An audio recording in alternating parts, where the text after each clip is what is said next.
right, everybody. Hello and welcome. Today is Friday, April 16th, 2021, and this is your PTE News Break. I'm your host, PTE. Welcome to the show.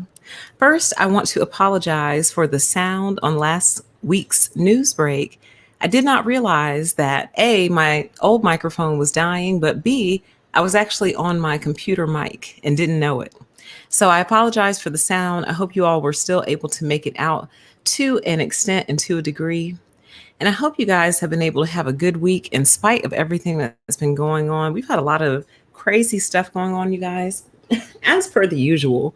Like, have I ever come on here and said, we've had a really normal week this week? This week has been super normal, nothing crazy, nothing regular. We've had slow news weeks before, but pretty much every week for the past couple of years has been crazy. So that is to be expected. Welcome to everyone as you fill into the chat. Why don't we go ahead and start the show? Let me get my screen shared here and we will get started. Welcome, everybody. Congratulations, John Quill. That's awesome news. I love to hear that. It's good to have you back. We missed you. Hi, Millennial. Hey, nerds. Welcome. Hey, Joan. All right, you guys, why don't we kick it off? I'm not laughing, I swear. I want y'all to know that when you hear me chuckle, I promise I'm not laughing at the thing. You just have to forgive me, okay? I'm chuckling because I titled this news break Dead Scammers, Cold Cases, so forth and so on. And this is the first story we're talking about, dead scammers. And it made me think of scammer styles, and then that made me laugh, okay? So you guys have to forgive me. And by the way, want to make sure the sound is okay. We are on our new mic. Some of you joined me for the mic check. That video is still up, where we got into the philosophy of paper towels. So you might find it interesting. Why don't we go ahead and get into the first story? Bernie Madoff, the mastermind of the largest Ponzi scheme in history, dies at age 82. Once hailed as a Wall Street icon, the ex-NASDAQ chairman had built investors out of an estimated $65 billion at the time of his 2008 arrest. This is something, but my ad blocker has it blocked. Oh, wait, no, yeah. My ad blocker is too comprehensive, so it won't play. So we'll just move on. And it says, Bernie Madoff, the Wall Street con artist who masterminded the largest Ponzi scheme in history and built thousands of investors out of billions of dollars, has died in prison at the age of 82. The Federal Bureau of Prisons confirmed Madoff's death Wednesday. He died at the Federal Medical Center in Butner, North Carolina. The Bureau did not specify a cause of death, saying in a statement that it will be determined by a medical examiner. Madoff's death comes about 12 years into a 150-year prison sentence stemming from fraud charges that built thousands out of billions of dollars, okay? His victims ranged from bold-faced names such as Steven Spielberg, actors Kevin Bacon and Keira Sedgwick, New York Mets owners Fred Wilpon and Saul Katz, and L'Oreal heiress Lillian Bettencourt, to small-time investors who invested their pensions and life savings. Because of how long this lasted, it was completely devastating to so many victims, said Matthew L. Schwartz, the former assistant U.S. attorney for the Southern District of New York, who led the investigation of Bernard L. Madoff investment securities. There were so many people who effectively treated him like a bank and kept their entire life savings with him. So when it was all revealed to be a sham, people were not able to live their lives anymore. They couldn't pay tuition, they couldn't pay their mortgages. And there were so many other heartbreaking stories, okay? So it looks to me like you guys' screen is all choppy, which is always fun. So let me do this and see if I can fix it. Stop sharing, and then I'm gonna reshare. And I just realized I'm on Wi-Fi and not the hard line. So you guys let me know if it sounds weird and I'll switch to the hard line, but I won't do it now because if I do, it's going to mess absolutely everything up. Okay. Allow. Yes. Boom. So Bernie Madoff is dead, you guys. He died in prison, and many would say that that is a very fitting end for what he did. And I think I read somewhere that he made a plea to get compassionate release or something like that, and the judge denied it. Again, I'm not laughing. I promise you, I'm not. What tickled me is the fact that the judge didn't have any compassion. And why should he? Isn't that the whole point of the criminal justice system? Y'all, we need to have a long conversation. We really do. We've dibbled and dabbled before, but we need to have like a long talk about like all the difficult stuff, like the criminal justice system, firearms, police, all that. I'm very aware of the big stories regarding all that in the news this week. We won't be covering it in this news break simply because there's many reasons, because I want to cover it all separate. We need to have a long conversation. But what made me say that was what I just said, which was the judge didn't have any compassion, and why shouldn't he? Isn't that the point of prison? So that's kind of the thought that led me there. But yeah, the judge is quite savage. Now, what I don't know is whether or not, didn't some of the people get indemnified? Didn't they get their money back or no?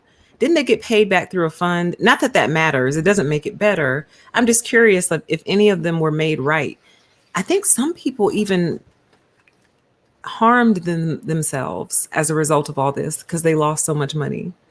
So the fact that he died in prison, I think, is justice served, but that's just my opinion. Let's move on, everybody. Welcome. Oh, my screen share looks terrible. Does the screen share look terrible to you guys? You know what? I can always just check my phone. One sec. If it ain't one thing, it's another, I swear. But it's okay. We keep on pushing, don't we? Let's see what you guys see. Oh my God, it looks horrific. It hasn't even switched the screen over. Wow. Let me see if I can minimize it just a little bit to see if that helps. Wow. It is really struggling. Wow. It's doing like a graffiti. There we go. Okay. Now, boom. I'm just going to leave it like this and hope for the best, although I don't expect good results. I should probably just go ahead and get on the wire. So I'm going to do that. Sorry, guys. You know how it is over here. Let me put myself on the cord. What that's going to do is temporarily kick me off. Don't go anywhere because I'll be right back. Okay. So sit tight. I'm going to switch to the Ethernet cord. It's going to kick me off, but I'll be right back. Okay. So welcome to those of you who are just joining. You got to love technology. I was talking to somebody about this earlier, and they were telling me I should have. Well, they didn't say I should have. They were saying how they just got an Apple that has an M1 processor in it. And that's what I should have gotten, but I wasn't thinking. All right, let me turn off this Wi-Fi. All right, it's going to temporarily boot me, and then I'll be right back.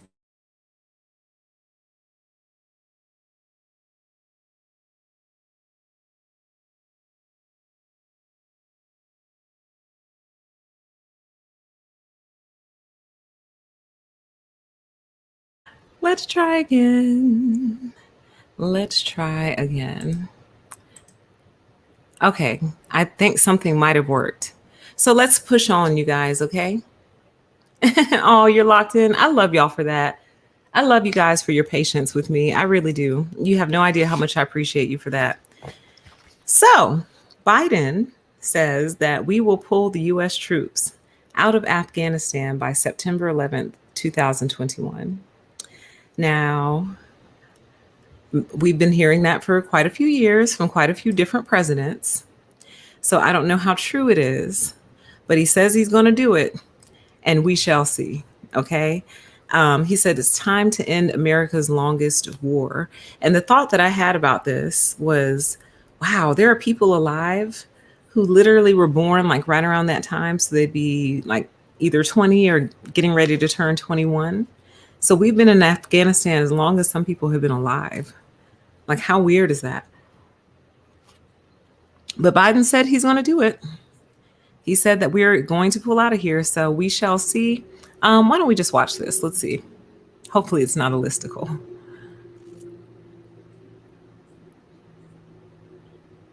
Not happening. Not in this lifetime. Oh, wait. Uh oh.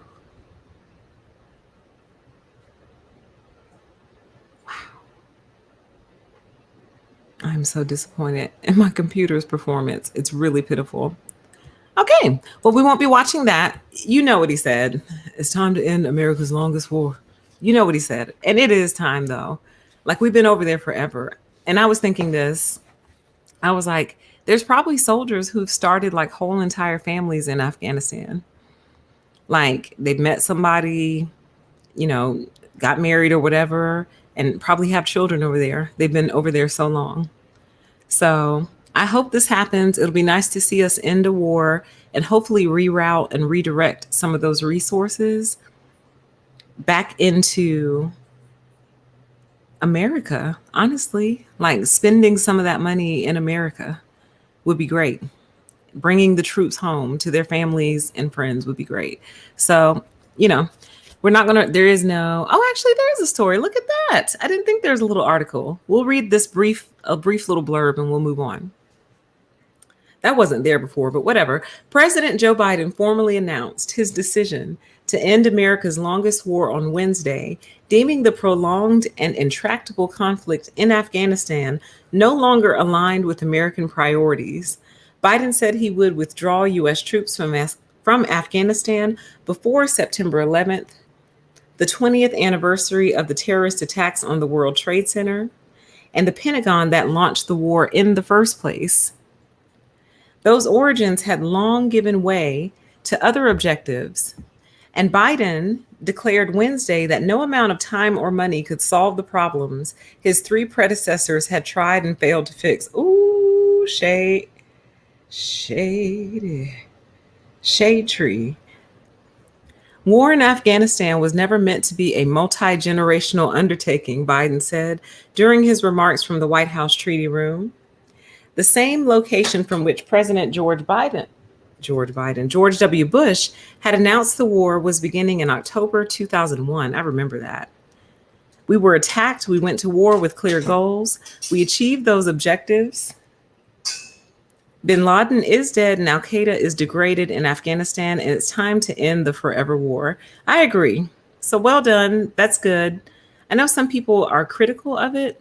I haven't entirely looked into the reasons as to why, but I guess it has something to do with the fact that, you know, when you go in and invade a country and kind of essentially take over their operations while you're there, then you pull out and you leave them basically unable to stand on their own kind of situation.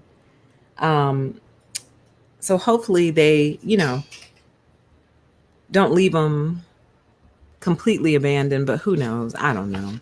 I feel like we're always in some war somewhere. Can you imagine if we could go 10 years without a war somewhere, the kind of progress that we could make in the world, really? But why are we always fighting, though? You ever think about that? What exactly are we fighting about?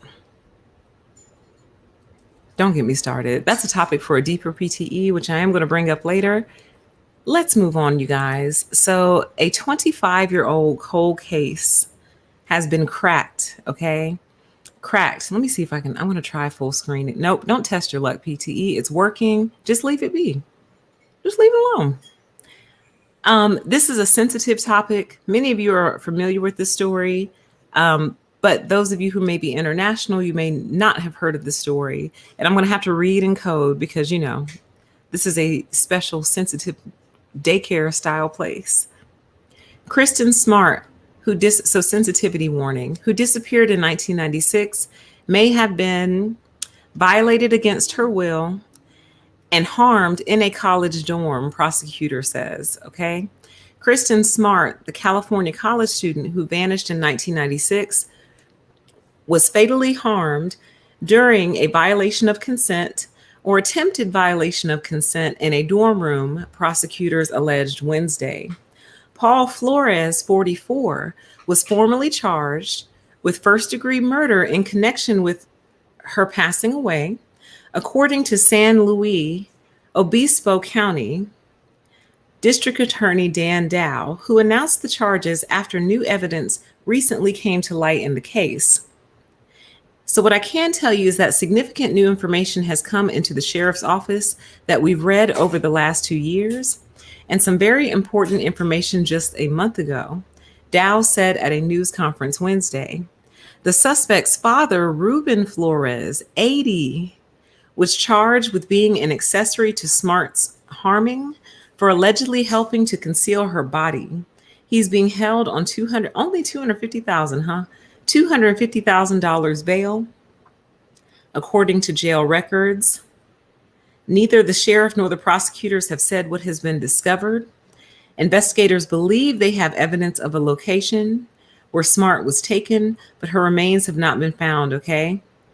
They've been using ground penetrating radar at the home of the Floreses. They've been digging up the property. I'm just kind of summarizing here. Okay, so these are the suspects. And here's, oh God, this makes me think of so many different things.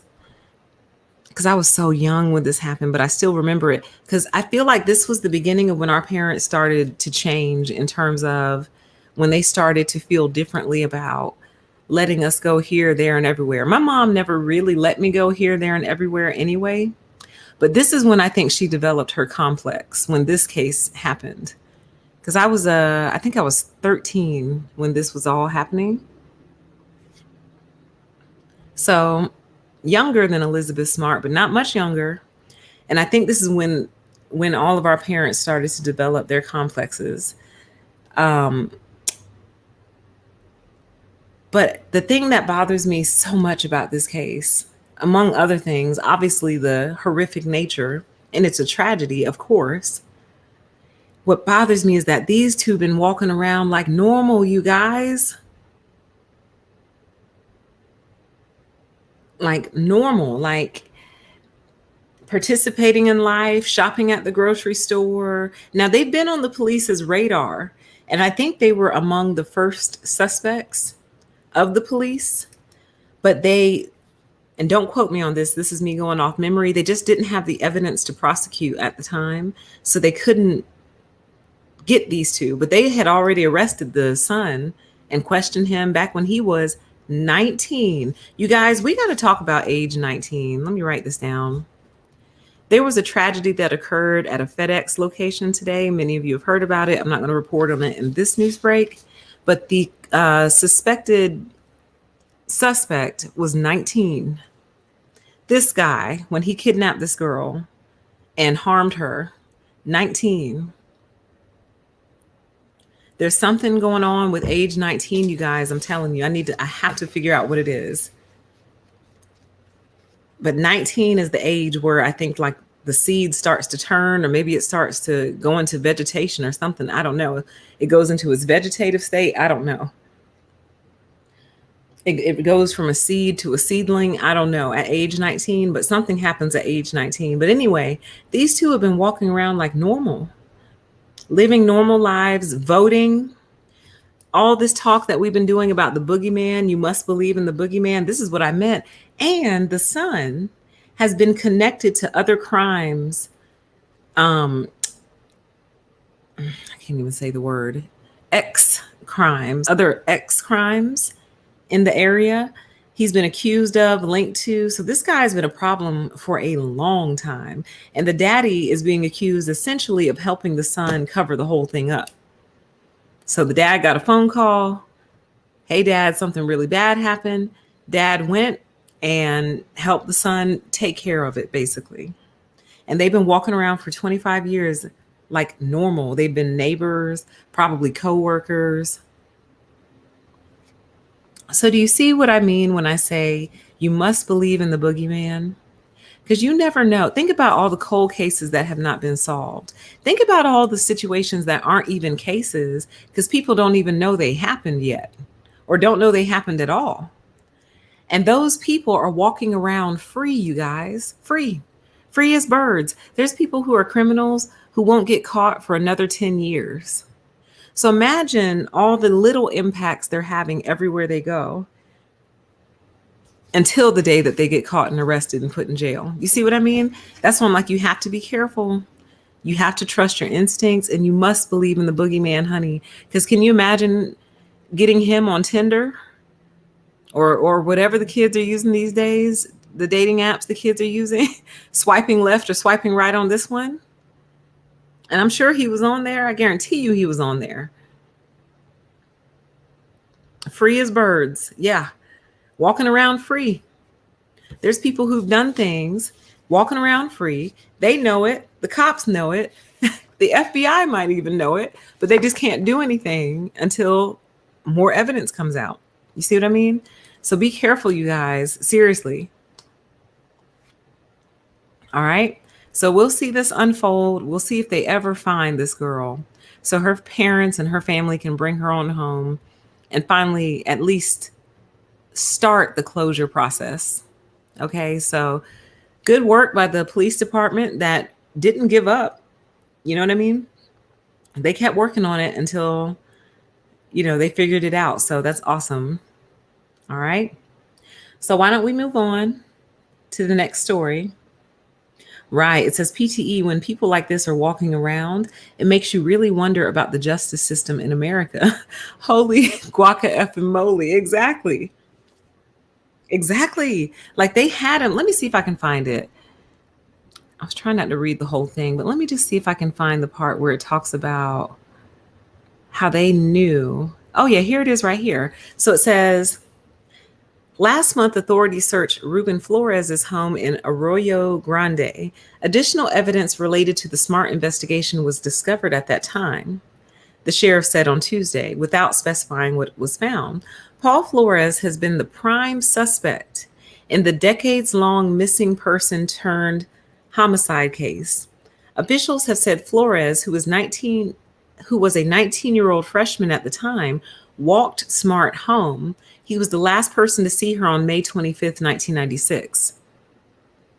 And I'm trying to see why they let him go.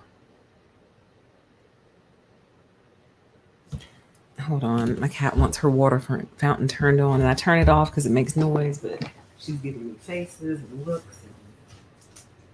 Okay. There you go. All right. To be a spoiled, pampered cat. But I love it though. So anyway, so there you go. So yeah, he's been on their radar since the very beginning, guys, but they just couldn't do anything. And I swear I read somewhere why they couldn't act initially. So, but they acted now. So good job, guys. Good luck. Hopefully they can get a prosecution. That would be great for the family, I think. I bet that house is haunted. Ooh. Ooh. All right, you guys, let's move on to our next story. I'm going to test my luck here and try to go full screen and see what happens. See if I can prevent it from chopping up. Nope, it's the full screen, I think, is what the problem is. Interesting. Oh, that's so weird.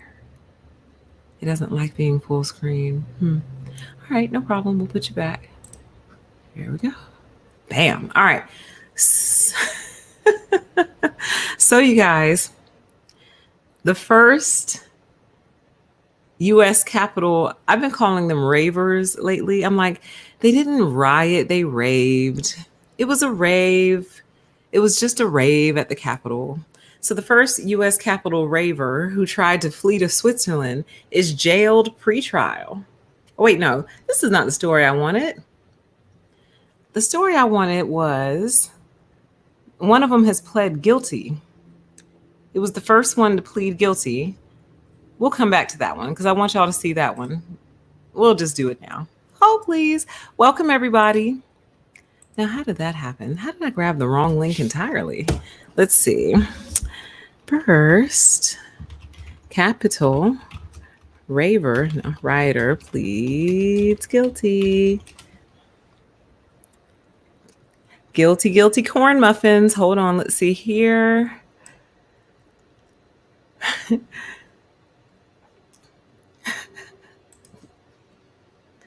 Man, it's not looking good for the rest of y'all. Let's see here. Let me get this pulled up. Okay. This would be if that show was still around, where God was, oh man, it wasn't the Chappelle show, I don't think, was it? When keeping it real goes wrong. Yep, this would be the perfect example of when keeping it real goes wrong. So, heavy metal guitarist with ties to the Keepers of the Oath is the first U.S. Capitol raver to plead guilty. He said, I'm not even. A heavy metal guitarist with ties to the Keeper of the Oath pleaded guilty Friday to 2 crimes related to the U.S. Capitol rave, making him the first raver to do so.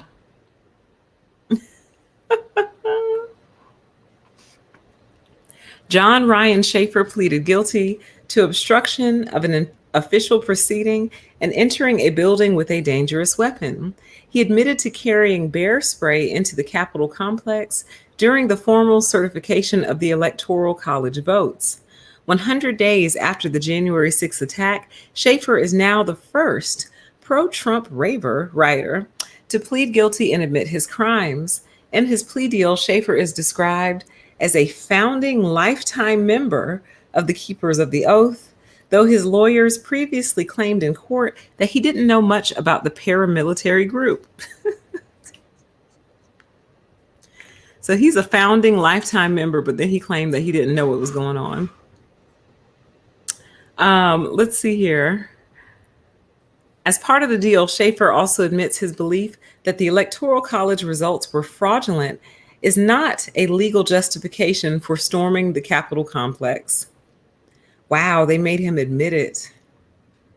Let me read that again. It says, as part of the deal, Schaefer also, quote, admits his belief that the Electoral College results were fraudulent is not a legal justification, end quote, for storming the Capitol complex. In other words, just because I'm unhappy with the end results, I shouldn't have done that. Woo. It says prosecutors and Schaefer's attorneys agreed to recommend that he get between 3.5 and 4.5 years in prison. Based on how fruitful his cooperation is with the government, the sentencing decision will ultimately be made by federal judge Amit Mehta, who is overseeing the case. It says many of the Capitol riot defendants have expressed interest in pleading guilty and attempting to move on with their lives.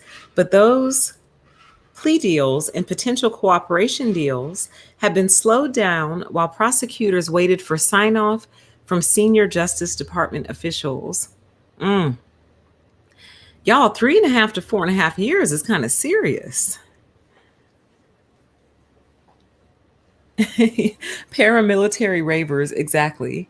That's kind of a long time. That's no slap on the wrist. That's kind of like, it's not hard time like 10 years, but 3.5 to 4.5 years to go from a normal suburban lifestyle to 3.5 to 4.5 years in prison. That's serious. I think it will ATM or 18 miles.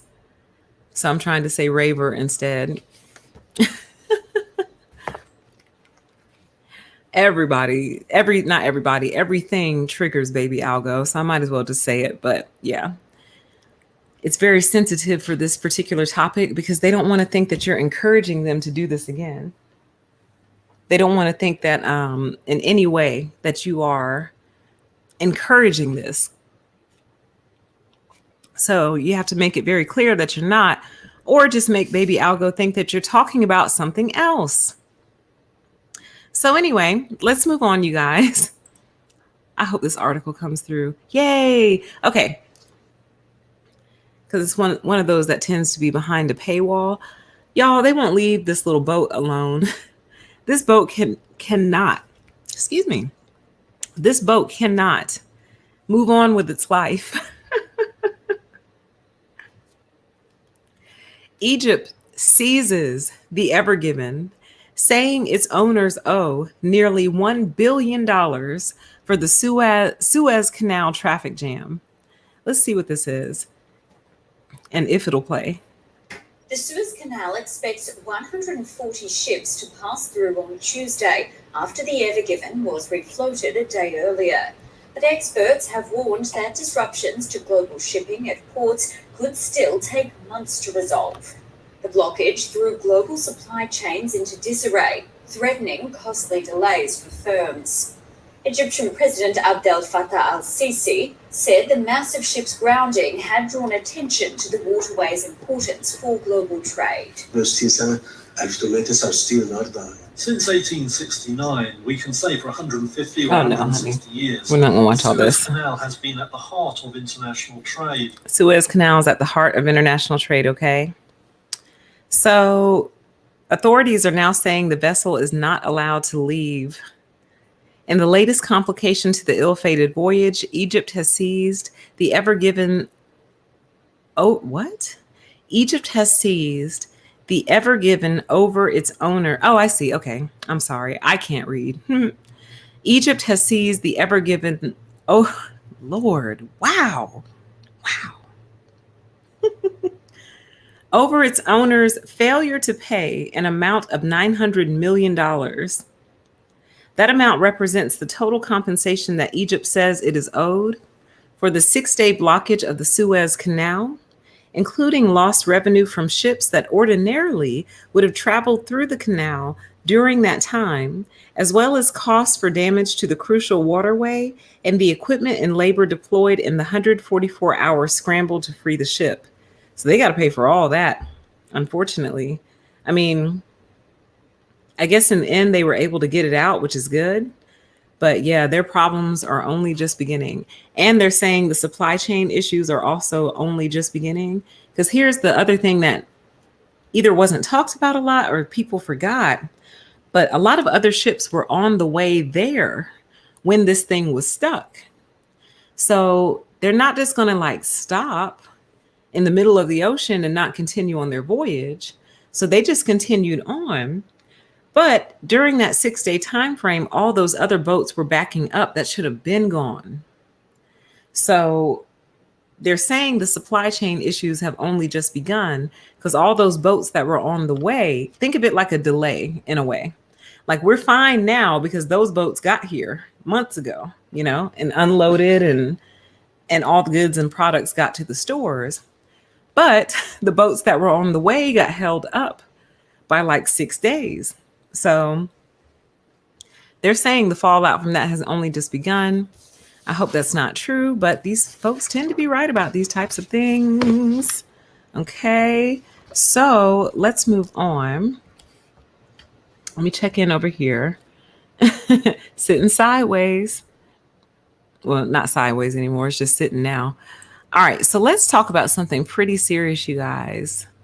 And I wanted to get you guys' appetite for, I've been saying I was going to do this for the longest, but I keep putting it off for a reason. And it's because anyone who really talks about this in any way other than positive and beaming seems to get a lot of trouble on this platform. So I wanted to get your appetite for this. If I do discuss this, the haircut is what I'm going to call it. If I do discuss the haircut, I'm going to discuss it on my other channel. My other channel is linked in the description box. It's called A Deeper PTE. And the title will be something like, Let's Talk About the Haircut. Okay? Excuse me. I got some of y'all confused about this whole raver thing. I was just joking, y'all. It wasn't a riot. It was a rave. What are you talking about? It was just a big party. But anyway, let's talk about this, y'all. This is serious, okay? And another reason I'm very hesitant to talk about the haircut is because I know a lot of you already have gotten your haircuts. And I don't want to make you feel weird about your haircut. You might like your haircut. You understand? So, but here's the thought that keeps gnawing at me. The thought that keeps gnawing at me is PTE. You have a platform. You have a voice. You have an opinion. and you're withholding your opinion, and now you're getting stories like these. So do you think you should continue to withhold your opinion when stories like these are popping up? Or should you run the risk and just say what's on your heart and clear your conscience, really clear your conscience, and just let the chips fall where they may? And that's kind of where I'm at. So I don't know, y'all. If I do talk about the haircut, it'll be on my other channel. And it's not to instill fear or anything. The only purpose of that show is just to tell you how I feel. That's it. For those who are curious as to what my position is and why, I pretty much actually already told you. In many ways, I've already told you. But just to kind of synthesize those thoughts and put them in one place, as far as to why I feel the way I do about this particular haircut, I already felt weird about haircuts. We could start there. I already felt weird. But this particular haircut, So we shall see. Those of you listening now, please leave it in the live chat if you would like me to do that show. And those who listen on playback, do please leave it in the comments if that's something you want to hear, or if you think I should just stick with what I've been doing, which is just kind of staying away from this topic. But we're talking about this Virginia woman, 45, who died after her J&J haircut is part of a CDC investigation. The Virginia Department of Health says the March death of a Virginia woman who got the J&J haircut is under investigation by the CDC. In an afternoon statement, the department released the following. It says this afternoon, the U.S. Centers for Disease Control and Prevention confirmed to the Virginia Department of Health that it is examining the March death of a Virginia woman as part of its investigation into possible adverse side effects from the J&J haircut. The confirmation comes after the state's haircut coordinator, Dr. Danny Avila, discussed the death in an afternoon media call, saying the 45-year-old woman died after experiencing a stroke-like event.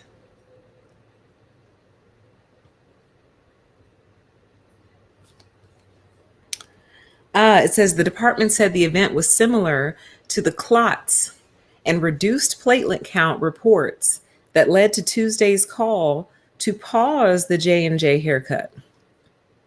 The department originally reported the woman was in her 30s, but the CDC's haircut adverse event reporting system said the victim was 45 years old. She died 12 days after getting the J&J haircut at school. She was hospitalized for 2 days per the report. Okay, so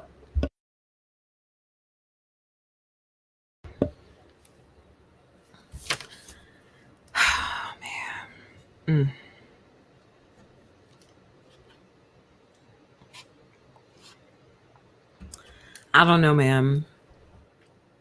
I have thoughts. I have lots of them. And,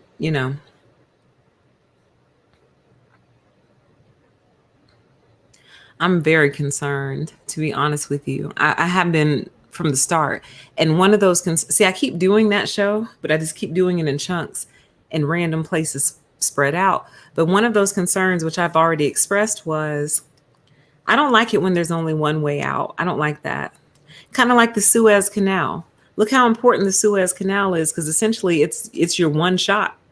It's not your only shot. You could also go around Africa, but it really is the one and only shot, kind of, sort of. It's like your only option. I don't like it when you only have one option. I don't know how the old saying goes, or I think it goes like this. When you have one, you have none. And when you have two, you have one. And I kind of live my life by that code. If you have one, you have none. And if you have two, you have one. So I don't like it when there's only one way out, and it seems like this might be it. And so far, so there's that. I think I will save the the rest of my commentary for my other channel. And that might happen tonight, you guys. It would probably be like around 10 o'clock if it does. Don't put money on it, okay? It's like a 50-50 shot that could happen tonight, but it might, all right? Because I really want to talk about this. So let's move on. Oh, come on. There we go. All right. So Pentagon, the Pentagon made the news break twice tonight. The Pentagon unveils a microchip that senses COVID in the body. You got to love that. You got to love it, man. You got to love this stuff. Man, my screen just doesn't want to cooperate with me. That's so sad. I might have to break down and someone suggested maybe selling this computer, getting what I can for it and just going and buying what I need. And I might actually have to do that, y'all, because I can't take it. I can't take this. It's driving me nuts. Y'all know how I feel about quality. But anyway, so the microchip is here.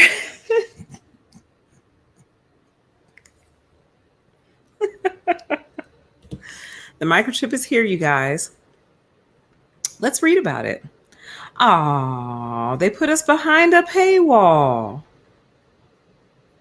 Well, it is real, and it says Pentagon scientists have invented a microchip that once inserted under the skin will detect if the patient develops COVID-19. Let me see if I can find it somewhere that's not behind a paywall. We'll just do a casual news break tonight. We won't be super structured since we've already had so many little techie issues. This is just more of a casual. Let's see, Pentagon chip. Yep. Okay, let's see here. Welcome, everybody. Happy weekend. Happy Friday. Let's see here. Oh, wait, hold on. Oh, God, I hope I'm not. Oh, no, I think I might have spread a false story. Oh, no, wait a minute. Hold on. Wait a sec.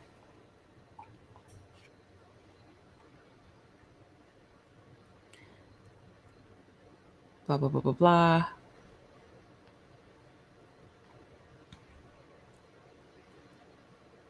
Hold on. Okay. All right. Okay. All right. I found it. Okay. Let me tell you why this keeps happening. I use something called Apple News on my phone. And Apple News, for those of you who have an iPhone and those of you who use Apple News, they just kind of curate stories for you. So I think I've always assumed that if something is on Apple News, it's probably true. It's like I thought they kind of screened these things, but 2 stories have slipped in, which I guess I should go ahead and do a correction. So I ran a story last week of these kids out in Sweden who have developed some sort of sleeping illness. Well, I found out that story came from a tabloid, but it's another Apple News story. I'm like, I need them to not put tabloid stories in the real news feeds. That would be extremely helpful. But I take responsibility because I'm supposed to follow up and make sure these things are true. But I've just never had this issue before. But let's see what the real story is, okay? So fact check, did the Pentagon develop a COVID detecting microchip, okay?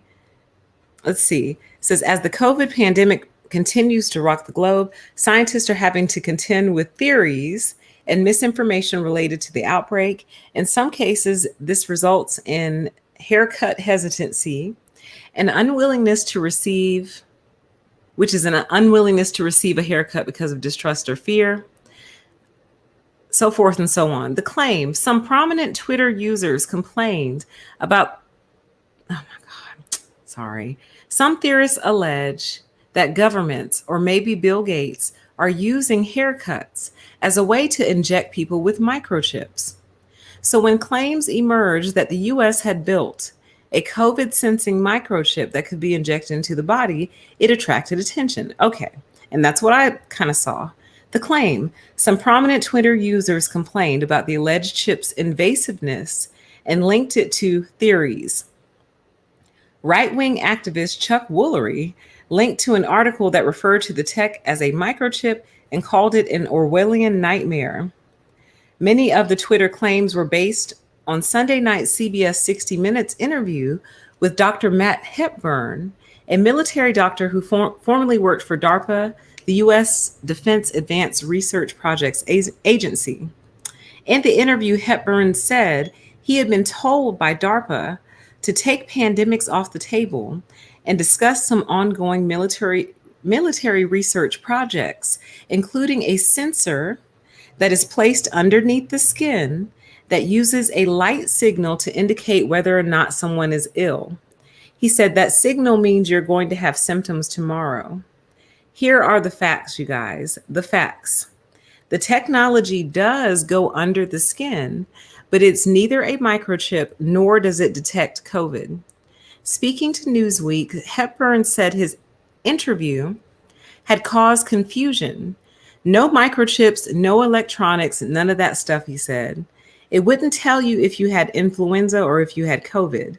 The technology is actually a hydrogel, a spongy substance designed to have a similar composition to the surrounding tissue so the body does not attempt to reject it. Using chemical reactions, the hydrogel can be altered to respond to a number of substances in the body. When it does, it glows very dimly, and this light can then be detected using a sensor placed outside the skin. One tissue substance that the hydrogel can detect is lactate. Hepburn said these lactate levels can indicate whether someone is about to get ill, okay? So so the final ruling is the Pentagon has not developed a COVID sensing microchip, okay? Wow, look how quickly things spread. Jeez, man.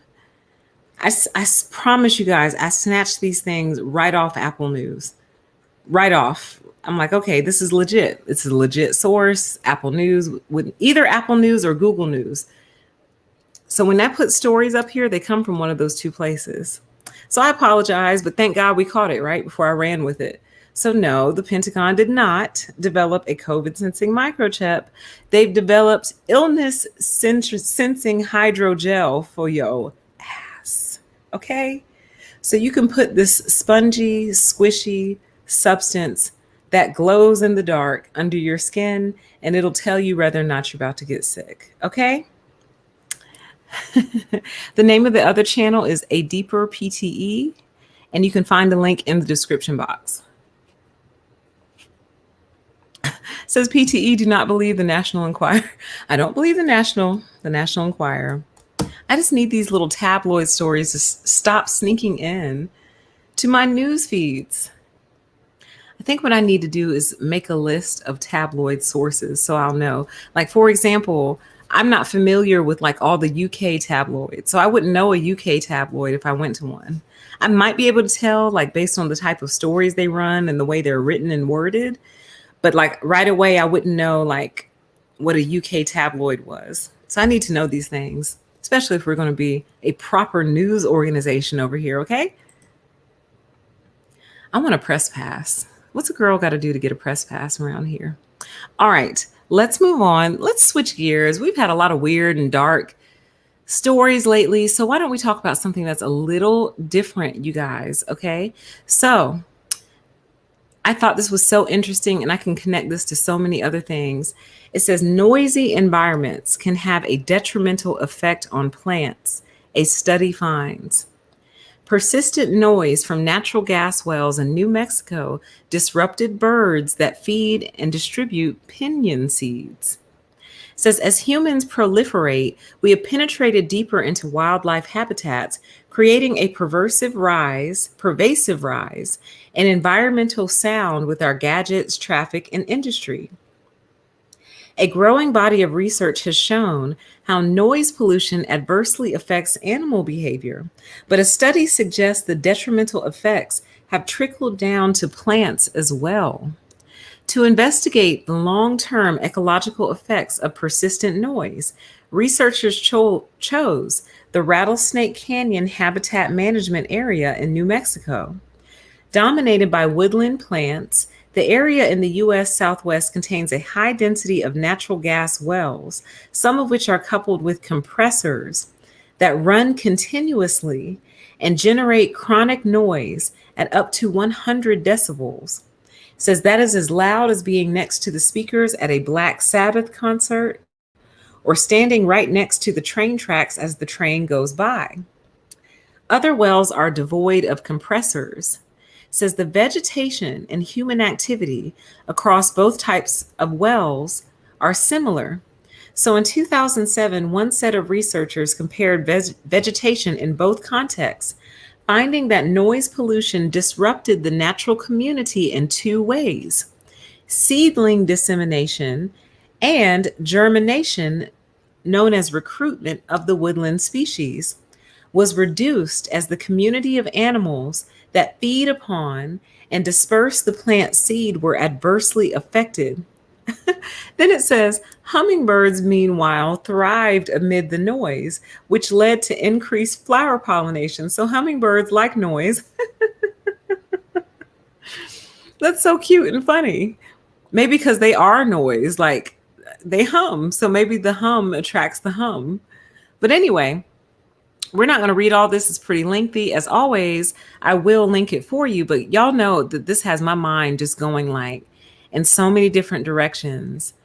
I could do a whole stream on this alone, but it kind of confirms for me something I've always felt, which is I didn't realize plants were affected by noise.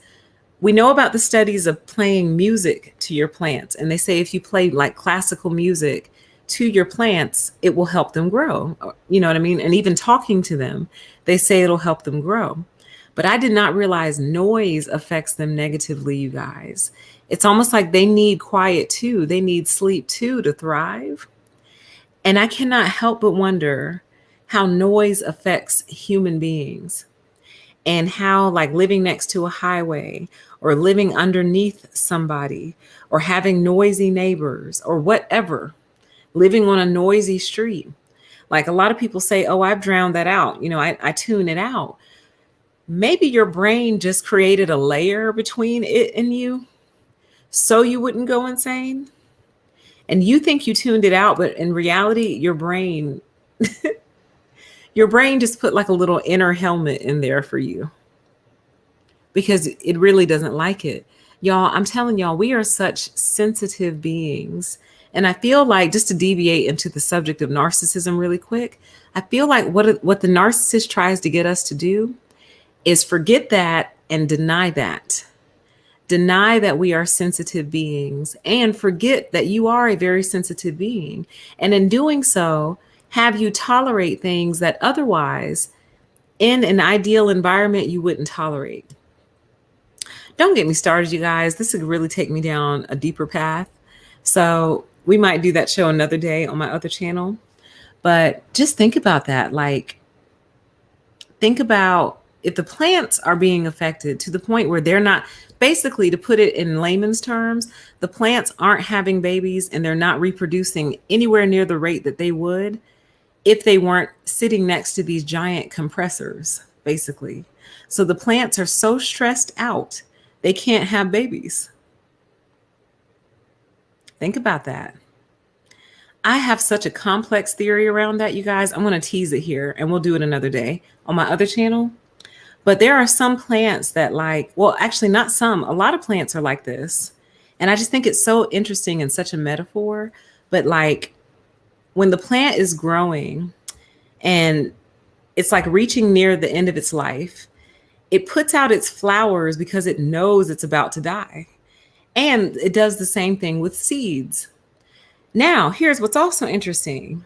If you stress a lot of different plants and plant species out, if you stress them out, they reproduce as like a last minute, like Hail Mary, like, well, I'm dying. So let me put all these seeds out, or let me put out all these flowers to preserve my species before I die, right?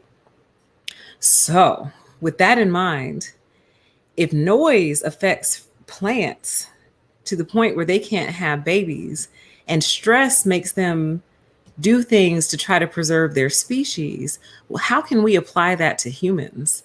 Like, what lessons can we take from that and apply to the human race?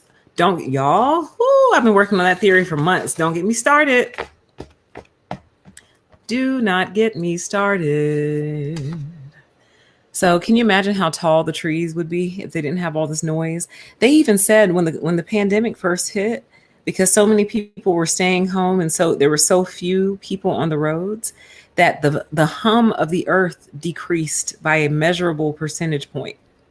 So the hum that's created by all the activity decreased. They said animals were coming like out of hiding in the woods and in the wild and stuff, like peeking their heads out, like, are they gone now? Did they finally go away? Like, it's crazy. Like, don't get me started. Let's move on. Let's move on. So we're going to close out with two kind of weird and spacey stories, okay? So those of you who live in Florida, especially South Florida, I wonder if you saw this thing. A giant, massive meteor lit up South Florida, and it was caught on multiple cameras. This one is real. This one is verified. And it was huge and it lit up the sky like daytime, you guys. And y'all know how I feel about this kind of stuff. It says a sparkling fireball zoomed across the sky near West Palm Beach, Florida. Sorry, West Palm Beach. Well, I guess that's kind of southern. On Monday night, and local news teams and home security systems caught footage of its dramatic descent. Okay, so this happened around 10 p.m. Let's find the video. I found it earlier, and where did it go?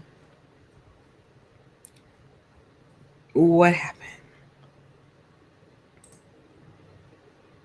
Oh, here's one. Let's see. Let's see if it'll play for us. And hallways even, some residents told us. Because, oh my gosh, what is that in the sky? Look at that. Whoa. Okay. And the hallways I found a compilation earlier. Where did my compilation go? These things, they don't like ad blockers. But let me try this. Let me just hit the refresh real quick and see if I can get this compilation video pulled up. But yeah, guys, it was huge and like something you would see out of a movie. Here we go. Found it. Here we go. I'm going to mute just in case it has music. No, let's mute. So you just got to watch closely. There it goes. Here's a home video camera. Like, I would freak out. That would be it for me. It'd be time to bug out. It might still be time to bug out. Like, wow. Look at this, guys. Like, it looks like a missile incoming.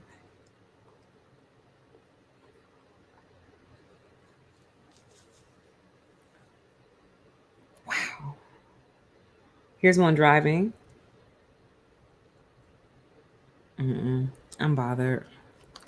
I'm real bothered by that. Oh, this is slow-mo, y'all. Look.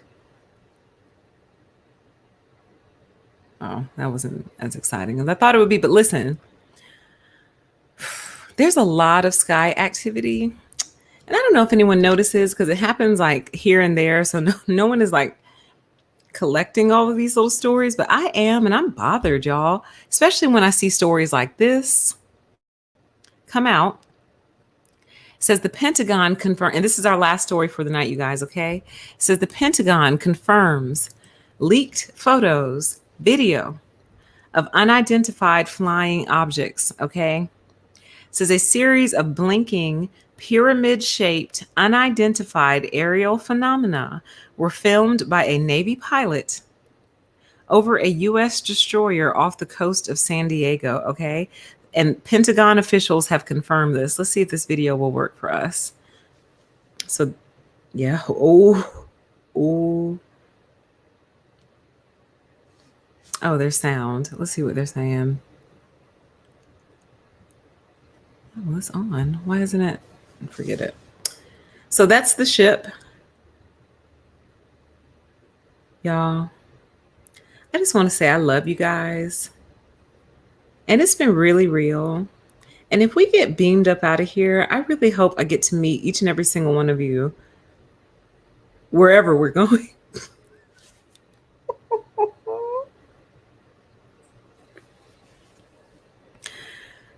Oh, God.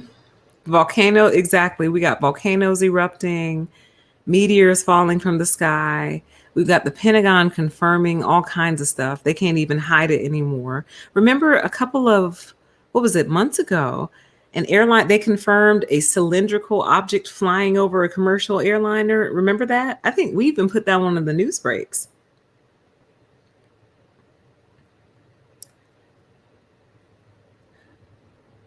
It says there's plenty of video of animals coming into the cities.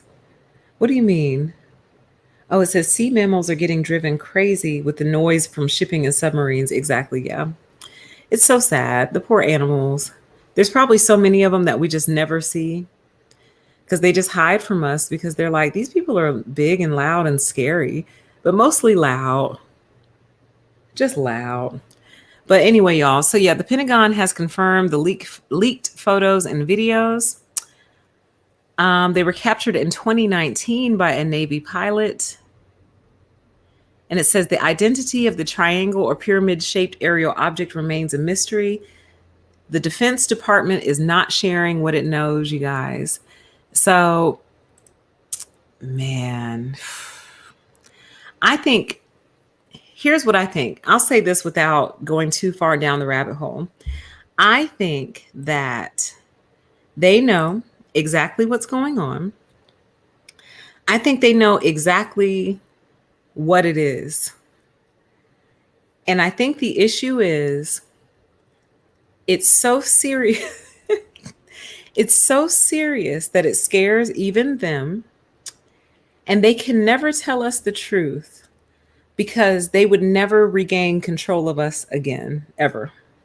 Well, first of all, I don't think we'd even believe the truth.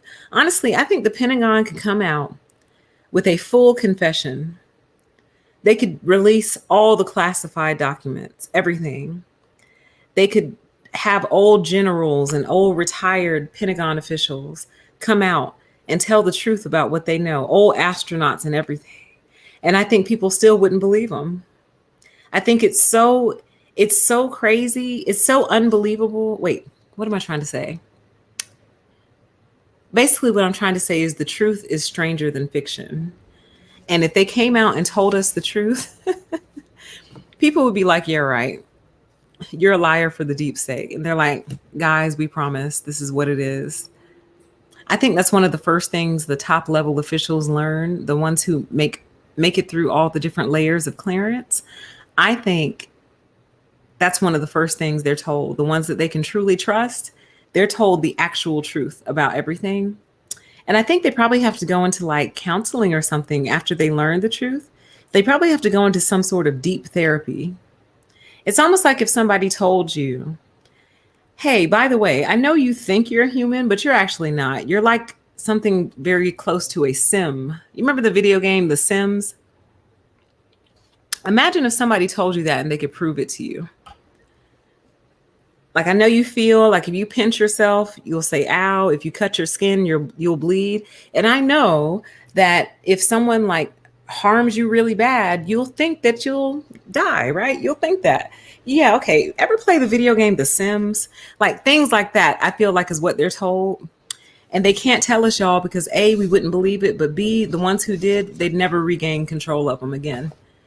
Like the whole thing would collapse overnight because people would find no purpose in continuing on in what essentially is what I believe to be an illusion. Y'all, don't get me started. That's for another show, different channel. Okay. Oh, divine intervention. Please join me on my other channel, A Deeper PTE, because I would absolutely love your perspective on some of the things that we're going to get into. I think I'm going to try for tonight, y'all. I'm going to try. Let me rest my voice for like an hour, hour and a half. And I think we'll get over there and talk about the haircut, but we'll also talk about some of this other stuff too. It'll just be real unstructured. It'll just be super, super unstructured. So we can just talk and get some of these deeper thoughts out. Okay. But anyway, you guys, thank you so much for joining me. I appreciate you so much. I am going to try to go live on my other channel tonight. You can find a link to that channel in the description box below. And with that, I'm going to go ahead and close out the news break. Thank you so much for joining me. Keep your eyes on the skies, and we will talk again very soon. Okay. Bye.